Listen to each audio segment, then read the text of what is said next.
Let's finish up this terrain base by fiddling with these settings here. In the end, I changed the dimension 1.2 and lacunarity to 2.4, and then I successfully managed to click away, which made me lose the editing menu of the add-on.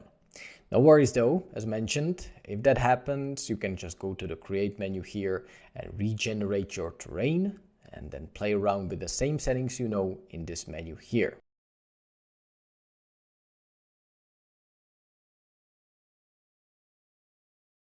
However, let's not do it anymore because I'm fairly happy with the result as it is.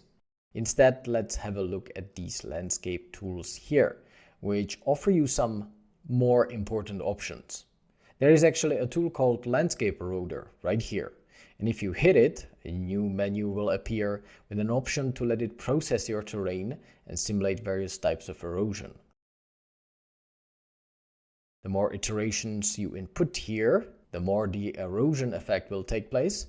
Take care, numbers above 10 and especially above 20 can take a long time to compute or even crash the software.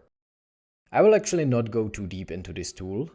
That I will leave for the specialized add-on chapter, and while it is nice to have something like that present in Blender for free, I must admit I wasn't really able to achieve very nice results with it, especially not when I factor in the time I had to put in endlessly waiting for the results to compute. I think in the future, with the new geometry nodes in Blender, it will be much easier to make believable erosion in Blender, and I actually anxiously await this tool, for which there will be a specialized chapter later when this tool is more developed in Blender.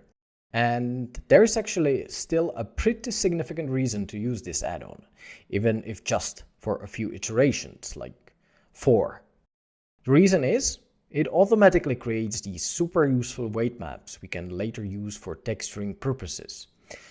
Yeah, this is a great option to use, especially this water map, the flow rate and capacity. All these can be used to map textures or different regions of the mountain. There is actually one more map that can be generated that is often used by other terrain making applications, and that's a map called slope, mapping the inclination of the terrain. That one you compute individually with this weight from slope tool. Here you can define the axis on which to judge the inclination, the name of the resulting weight map, and then just hit OK.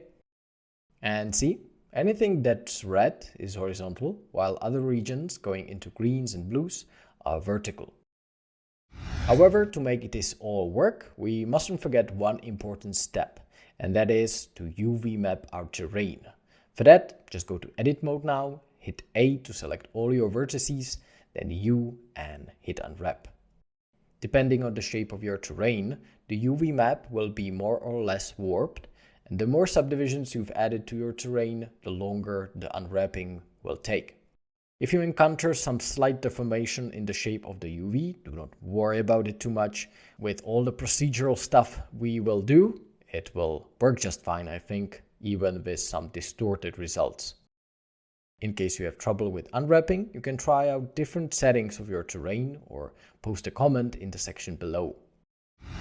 One thing that's kinda important to mention now is that once I was done editing this ant landscape piece, I scaled it up to about this size. You of course do not have to have these exact numbers. What's important though is you can safely scale up your model and even change the dimensions here. See, I raised the Z value slightly so that it's taller. This doesn't really impact anything except for the displacement modifier that we will add later. The numbers you will put into the strength value in the next lesson will be probably lower than mine if you do not scale up your landscape. That I will talk about in the next video, so don't worry now. And now you are ready for the next lesson.